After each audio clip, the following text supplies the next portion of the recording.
நான் இத்தனை நாள் திருத்தனம் பண்ணி இந்த அப்பெல்லாம் விட்டீங்க, இப்ப நான் திருந்தி வரப்ப என்ன அடிக்கிறீங்களா? நீ திருந்தின பிறகுதான் உன்னை சோட்டாலே அடிப்பாங்க.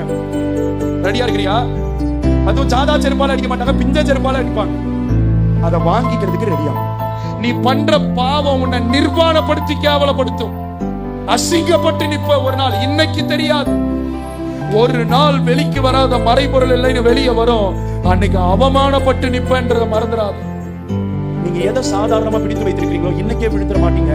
ஒரு நாள் சத்ரு நியமிச்சு வச்சிருக்கான். அதே 1 ராஜாக்கள் 11:5-7 மேல வாசிச்சா தெரியும். சாலமோன் வயது சென்ற போது அந்த ஸ்திரீகள் தங்களுடைய தேவர்களை பின்பற்றும்படி சாலமோன் ராஜாவினுடைய இருதயத்தை கர்த்தர் சொன்ன எச்சரிக்கையின் வார்த்தையின்படியே வழுவி போக பண்ணினார்கள்.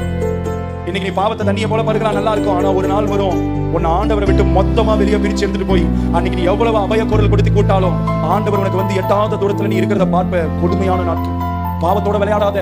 பாவம் பார்க்கறதுக்கு நல்லா இருக்கும், திரளா இருக்கும். 700 மனைவிகள் 300 மறுமனையாட்டிகள் போல எந்த பக்கம் திரும்பினாலும் இந்த காலத்துல உனக்கு பாவம் இருக்கும். டேட்டிங் ஆப்ஸ் இருக்கும், சாட்டிங் ஆப்ஸ் இருக்கும், இன்னும் சுத்தி பல காரியங்கள் இருக்கும். உன் கையில கஞ்சா, போதை, ஐஸ், கூல்லிப்பு எல்லாம், மாத்திரை, மருந்து எல்லாம் இருக்கும். விபச்சாரம் உனக்கு ஈஸியா கிடைக்கும். இது எல்லாம் உன்னை சுத்தி இருந்தாலும் நீ ஆண்டவருடைய எச்சரிப்பின் சத்தம் எழுதப்பட்ட வார்த்தைக்கு நேரம் உன் இருதயத்தை திருப்புவாயானால் எவ்வளவு பாவம் பெருகினாலும் லோத்தையும் குடும்பத்தையும் காத்த தெய்வம் உன்னையும் இந்த நாட்கள்ல சோதம் போல பாவம் நிறைந்திருக்கிற பூமியிலிருந்து காக்க வல்லவர்.